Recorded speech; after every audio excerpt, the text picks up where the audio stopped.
Students, welcome to class Political Science. Yesterday we start our first chapter of book first, Constitution, Why and How, and the philosophy of the Constitution, in which we discuss the main point through these notes. Number 1, Constitution, in which we define the Constitution. It means the definition of Constitution. Why do we need a Constitution? हमें क्यों need होती है उसकी, है ना why importance. These all are the question of students which you can take help to prepare your question through these points. How was the Indian Constitution made? This is also a very important question, and we discuss all these points, and if you have any query we will discuss these in the Zoom classes. After that we discuss the composition of Constituent Assembly yesterday, ठीक है, in which we discuss all the important things, and you should prepare your notes in your notebook through chapter wise. These are the main points, and it is very helpful to solve the very short and every type of question through these topics. Now we start the principle of deliberation. Today this is also a very important topic of our Constitution. So first we start. There were often disagreement amongst its members while making Constitution. Beta, you all are aware there are 299 members. किसमें थे ये, किसके थे अपने Constituent Assembly में. So when we prepare our Constitution, there is in a Constituent Assembly every day a big and the very hot debate and discussions are held on every topic and every article of the Constitution. It means they are not fighting, but they give their own opinion, and after the debate and discussion we approach a very good thing for our Constitution. And this is a debate and discussion is the soul of the democracy. So we prepare our Constitution very healthy. That's why after the almost 70 years of our independence we still maintain our Constitution. But if we see our neighboring country Pakistan not prepare a healthy Constitution, that's why they are not maintaining their democracy and they are fail to preserve their democracy and citizens' right.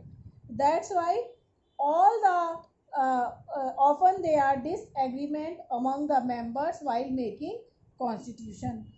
Every time you think you see that every person have their own view, but which view is beneficial for the society, that is taken by the how can we think how can we say that this is good for society or not. But after the debate and discussion we can say that this is good for the society and our country. And the differences were many. उनके बहुत सारे differences थे. Should जैसे कैसे थे बेटा, किस किस चीज़ पर. शुड इंडिया अडॉप्ट सेंट्रलाइज्ड और डिसेंट्रलाइज्ड सिस्टम.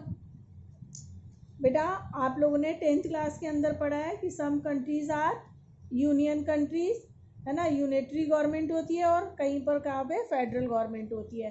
तो it is a big issue before India, क्योंकि ऐसा कई जो कॉन्स्टिट्यूएंट असेंबली के मेंबर थे उनका मानना था कि स्टेट क्या है फिर डिसइंटीग्रेट हो जाएंगी, है ना, जिससे क्या हो जाएगा कि हमारी अखंडता को, हमारी जो यूनिटी है उसको डेंजर हो सकता है अगर हम क्या करते हैं, डिसेंट्रलाइज्ड सिस्टम को अडॉप्ट करते हैं। और कई कह रहे थे कि सेंट्रलाइज सिस्टम होना चाहिए और कईयों का मानना था डिसेंट्रलाइज होना चाहिए, पर आफ्टर ऑल हमने कौन सा माना, डिसेंट्रलाइजेशन, ठीक है, क्योंकि इतनी ज़्यादा डाइवर्स कंट्री थी इंडिया, जिसमें कि एक यूनियन या सेंट्रलाइज सिस्टम भी जो है वो सबकी नेसेसिटी को, सबकी एस्पिरेशंस को फुलफिल नहीं कर सकते थे, ठीक है। What should be relation between the state and centre, जो स्टेट एंड सेंट्रल गवर्नमेंट है उनके रिलेशन कैसे होने चाहिए।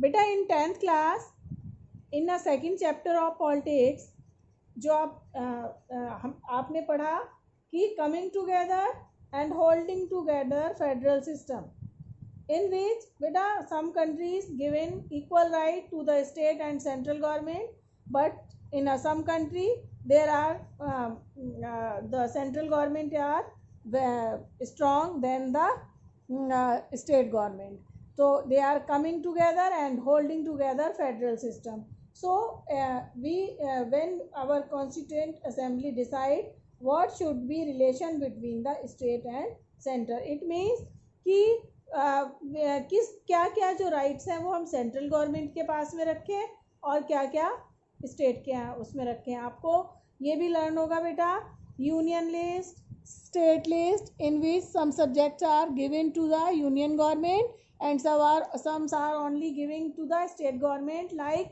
Union government foreign affair, currency, banking, है ना, कम्युनिकेशन, दीज ऑल, है ना, army, these all are coming in the central government. So these all are taken by, decision are taken by the constituent assembly when we are making our constitution.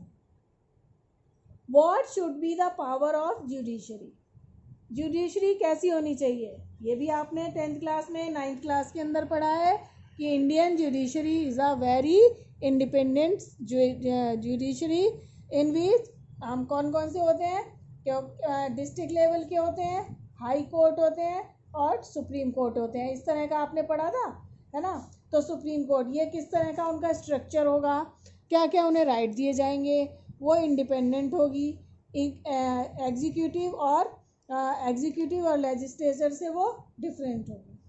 Should constitution protect property right, क्या जो है constitution हमारे property right को protect करेगा।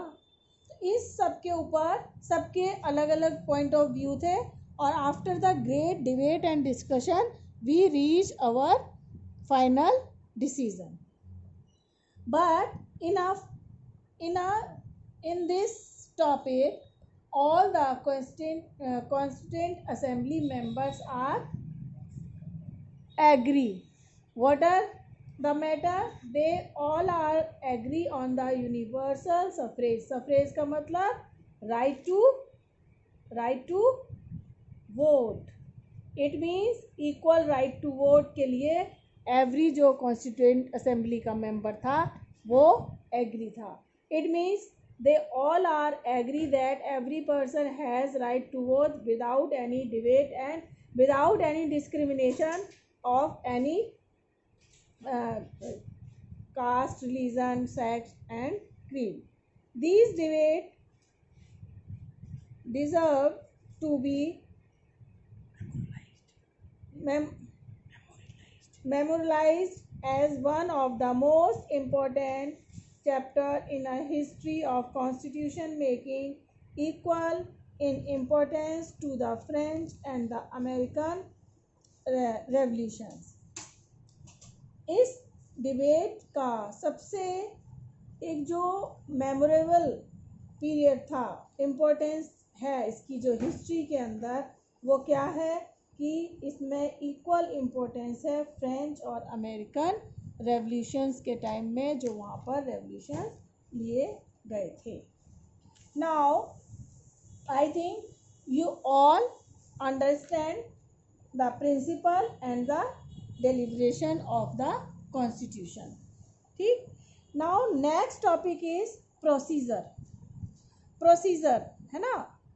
सो we discuss the point of our procedure. The Constituent Assembly had 8 major committee on different subject. Constituent Assembly में जो बेटा अलग अलग क्या बना दी गई थी, कमेटीज बना दी गई थी. लाइक कि जो भी एक्सपर्ट थे अपने अपने फील्ड्स के, उनके अकॉर्डिंग कमेटीज़ बना दी गई थी और उनको डिफरेंट सब्जेक्ट में अलॉट कर दिया गया था. लाइक कि कोई फाइनेंस का अगर एक्सपर्ट है ना, तो उसको फाइनेंशियल जो भी उसके सब्जेक्ट थे उनके ऊपर डिस्कशन और उसके कमेटी का मेंबर बना दिया. एंड अगर लॉ मेकिंग एंड जुडिशियल, तो जिसके अकॉर्डिंग वहाँ पर ले लिया गया. जवाहरलाल नेहरू एंड राजेंद्र प्रसाद, सरदार वल्लभ भाई Patel, B.R. Ambedkar chaired these committees. इनमें मेन रोल जो प्ले किया था वो किसने किया था? जवाहरलाल नेहरू, राजेंद्र प्रसाद, है ना. ये तो मैंने कल ही आपसे डिस्कस किया था. राजेंद्र प्रसाद और B.R. अम्बेडकर ये क्या थे? ये तो आपके इसके क्या थे? प्रेसिडेंट थे, है ना. और ये क्या थे? ड्राफ्टिंग कमेटी के मेंबर थे. B.R. अम्बेडकर, इन्हें फादर ऑफ कॉन्स्टिट्यूशन भी कहते हैं, B.R. अम्बेडकर को.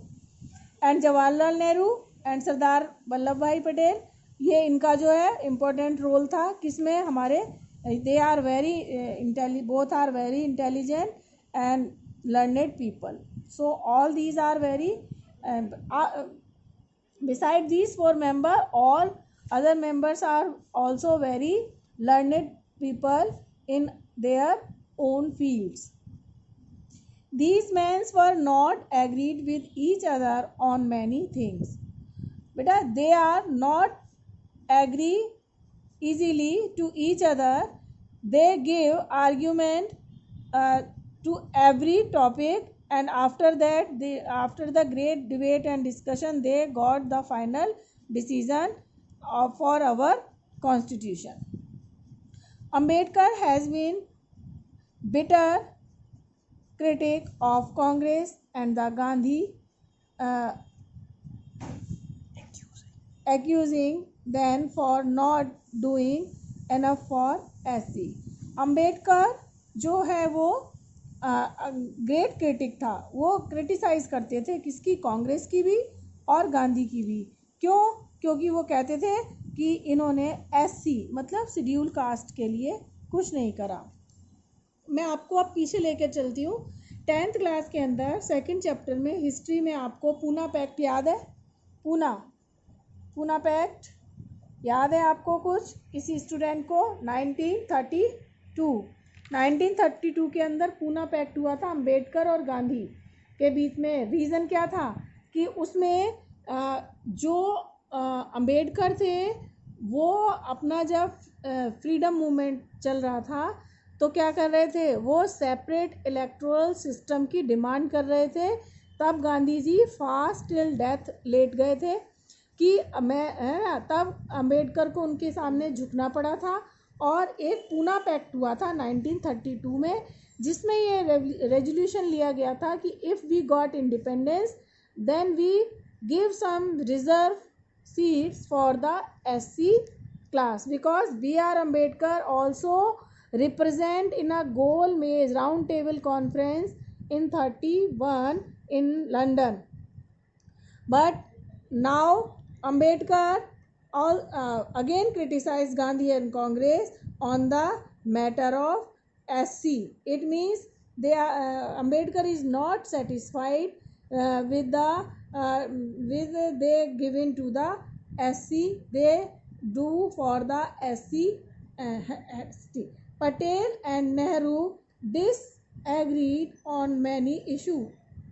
Although Jawaharlal Nehru and Sardar Patel both are very uh, uh, good, and they also play an important role in our freedom movement, but in some issue they are also disagree. Beta, this is the beauty of democracy, when we are disagree and we criticize to anything, and तभी तो हम लोग एक अच्छे decision पर निकल आ सकते हैं. अगर आपकी आवाज़ को कोई नहीं सुनेगा तो क्या हो जाएगा, फिर तो डिक्टेटरशिप हो जाती है और वहाँ पर डिसीजन मेकिंग जो है वो अच्छी नहीं होती है. ठीक है.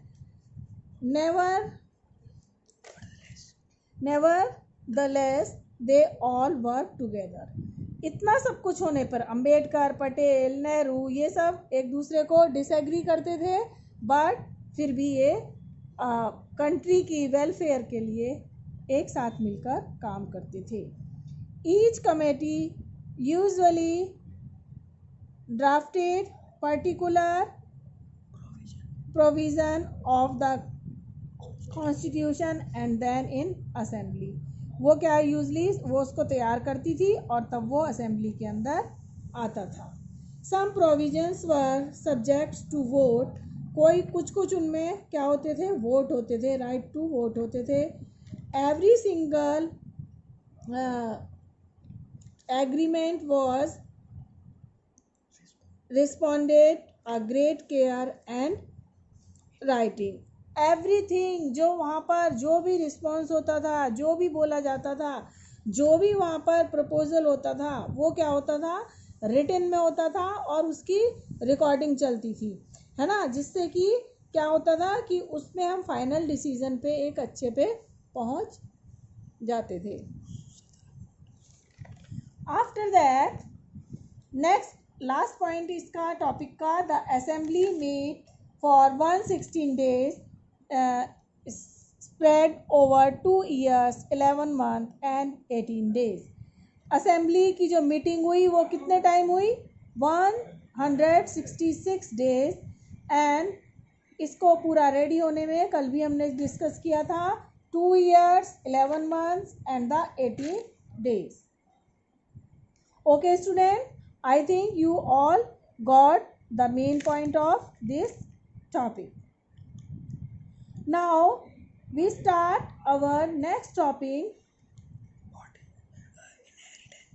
inheritance of national movement. ठीक है. अब इसमें हम डिस्कस करेंगे बेटा the best summary of the principle that nationalist movement brought to the Constituent Assembly to objective resolution.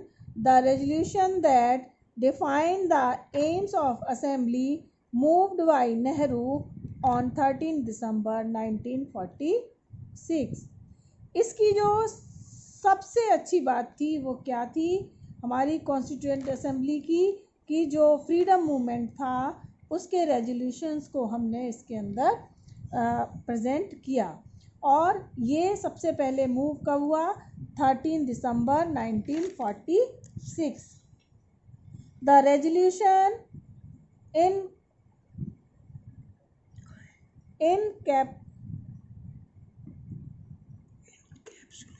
encapsulated put in a short in the aspiration and the value behind the constitution. ठीक है. इसमें क्या, इसमें बहुत सारी हमारी जो उम्मीदें थी और छुपी हुई थी और इंडियन वैल्यूज़ जो हैं उनको इसमें हमें फुलफिल करना था.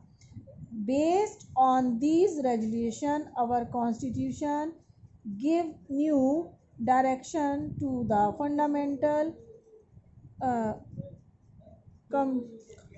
कमेटीज़, है ना.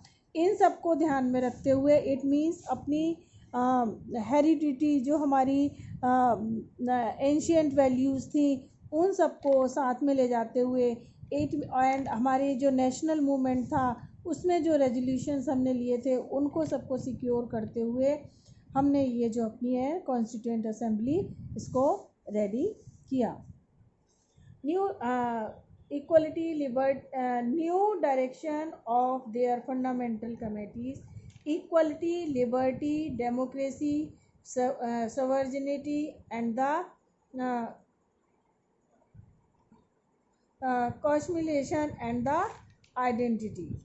Beta, these are the things, these are also called the preamble of our constitution. ये प्रियम्बल जो है हमने कहाँ से इलेक्ट किए, हमने कहाँ से उनको गेन किया?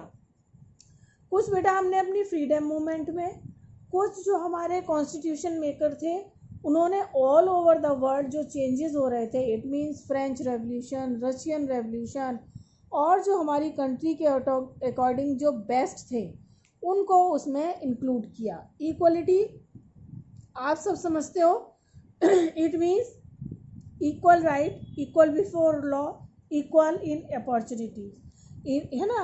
Every citizen got equal opportunity and equal before law and give equal rights. ठीक है, तो ये तो हो गया इक्वलिटी। लिबर्टी, फ्रीडम, है ना, सबको लिबर्टी होगी कई बेसिस पे, जो आपने आपको बताया था, right, freedom of speech, freedom of expression, freedom of making for any association, and freedom of move to any place of a country. These democracy, democratic, after the independence India is a democratic country। कई बार आपने पढ़ा है, हमने कौन सी form of government को choose किया? Democracy को।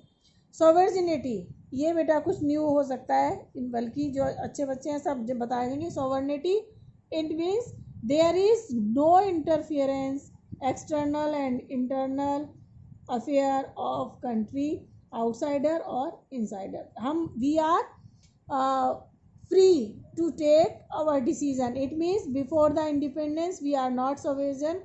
It means कि अमेरिका, कोई सुप्रीम पावर, कोई भी पावर हमारे इंटरनल मैटर में कोई भी इंटरफियरेंस नहीं कर सकती। एंड ठीक है, now the main point of the objectives resolutions. अब इसमें ये इंपॉर्टेंट क्वेश्चन है बेटा, इसको आप लोग लर्न करेंगे। Main point of the objective resolution: India is the independent, sovereign and republic. क्या है सॉवरेन? मैंने अभी अभी आपको एक्सप्लेन किया। And what is the meaning of republic? Why we are republic and the great Britain are not a republic country, republican country? So मैं आपको explain करूं कि republic means if the head of the state are elected person, that country is called a republic country. Now student, who is the head of Indian state? Sometime student or say that ma'am prime minister, but now I want to clear that prime minister is the head of government and president is the head of state in India. It is very important question, and 50% student give wrong answer in a competitive exams, or it is a very important question for the point of competitive exams and the in also your board class exam. So India is a republican country because our president is a elected person for a particular time period. In Great Britain also a democratic country, but Great Britain is not a republican country because the head of the country is a hereditary. वहाँ पर क्या होता है, वहाँ पर जो king होते हैं, किंग है ना, किंग एंड क्वींस है, वहाँ पर हेरिडिटी होती है, उनके बाद फिर उनका बच्चा, फिर उनके बाद उनका, इस तरह। तो that's why Britain is a not a Republican and India is a. India shall be a union of else with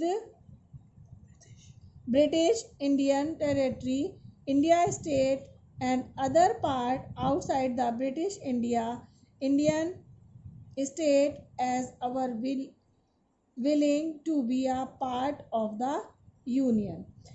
ठीक है, इंडिया में इंडिया जो स्टेट बनी आफ्टर द इंडिपेंडेंट, इसके अंदर जो स्टेट थी उनकी विल थी कि वो इंडिया के अंदर इन्वॉल्व होना चाहती हैं, क्योंकि बेटा आपको पता है कि प्रिंसली स्टेट थी और कुछ प्रोविजन। तो जब ब्रिटिशर्स यहाँ से चले गए तो उन सबको यूनिफाइंग करना, तो ये हमारे जो first home minister Sardar Vallabh भाई पटेल थे, तो उनको आयरन मैन क्यों कहा जाता है, इसीलिए कहा जाता है कि उनका जो मेन रोल था आफ्टर द इंडिपेंडेंस, उन्होंने इन सब जो स्टेट थी उनको एक यूनिफाइंग करके एक इंडियन स्टेट, इंडिया कंट्री के अंदर उसको इन्वॉल्व किया था। तो ये स्टेट पे डिपेंड करता था। और बहुत सारी कंट्री जो है वो आप बहुत बाद तक, सिक्किम जो है बेटे बाद में हमारी कंट्री के अंदर इन्वॉल्व हुआ, गोवा बाद में इंक्लूड हुआ इंडियन कंट्री में, नागालैंड बाद में आया है। तो दीज कंट्री, दीज स्टेट अब became the part of India for their own will. After that territories forming the union shall be autonomous unity and the extends all over power and function of the government and administration। ये जो territories थी है ना, ये क्या थी, forming the union shall be, इन्होंने क्या था कि इनको अपने पावर एंड फंक्शन के लिए, एडमिनिस्ट्रेशन के लिए काफ़ी सारी जो पावर्स जो हैं वो दी गई थी। All powers and authorities of the sovereign and the independent India and it's constitution shall be follow from the people. सारी जो पावर्स थी, सारी जो अथॉरिटीज़ थी, सॉवरेनिटी थी इंडिपेंडेंट इंडिया की, वो क्या थी, वो सारी इस कॉन्स्टिट्यूशन के थ्रू जो है फ्लो करती थी। All people of India shall be guaranteed the secured the social, economic and the political justice, equality of status and opportunities and equality before law। Through our constitution the people of India, क्या उन्हें guarantees दी गई थी, क्या बेटा, एक तो आपको सबको पता है कि 6 फंडामेंटल राइट इंडियन कॉन्स्टिट्यूशन जो है हमें प्रोवाइड करता है, और हमें social, economic and political justice जिसके थ्रू हमें मिलता है। सोशल क्या होता है बेटा, सोशल जो हमने माइनॉरिटीज़ थी उनको रिजर्वेशन दिया है ना, अनटचेबिलिटी को हमने रिमूव किया। इकोनॉमिक एवरी अपॉर्चुनिटीज़ जो है वो सबके लिए इक्वल थी। And political every person has right to vote and justice equality, सबको इक्वल रखा गया है। कोई अकॉर्डिंग बिफोर लॉ, मतलब बिफोर लॉ कोई भी किसी भी बिहाफ पर किसी भी सिटीजन के संग जो है क्या होगा, क्या होता है, क्या बोलते हैं उसको, डिस्क्रिमिनेशन किसी भी बेसिस पर नहीं होगा। इट मीन्स सबको सोशल, इकोनॉमिक, पॉलिटिकल और जस्टिस इक्वलिटी है, किसके थ्रू, हमारा कॉन्स्टिट्यूशन जो है कहता है। And the fundamental freedom of speech, expression, freedom of religion and freedom of forming association. ये मैंने आपको बता दिया कि फंडामेंटल राइट जो आपको प्रोवाइड हुए हैं उसमें क्या है, फ्रीडम है, इक्वलिटी है, आपको पॉलिटिकल राइट्स हैं, है ना, आपको कल्चरल अपनी राइट्स हैं, आपको एजुकेशन राइट हैं, ये सब आपको राइट इसके थ्रू दिए गए हैं। The minorities and backward and the tribal area, depressed class and other backward class shall be provide equal safeguard. बेटा डेमोक्रेसी का मतलब इक्वलिटी ही नहीं होता, इक्वल कर देने से नहीं कह सकते कि आप एक हेल्दी डेमोक्रेसी को रन कर रहे हो अपने कंट्री के अंदर। उसमें क्या होता है कि कुछ क्लासेस ऐसी होती हैं जिसको आपको अपने साथ मेन स्ट्रीम में लाने के लिए, मार्जिनलाइज्ड जो क्लासेस होती हैं उनको इक्वल लाने के लिए, मेन स्ट्रीम में लाने के लिए उनको कुछ स्पेशल प्रिविलेजेस हमको देने पड़ते हैं। Like India SC ST backward classes, women. These are the weaker section of our society. क्यों?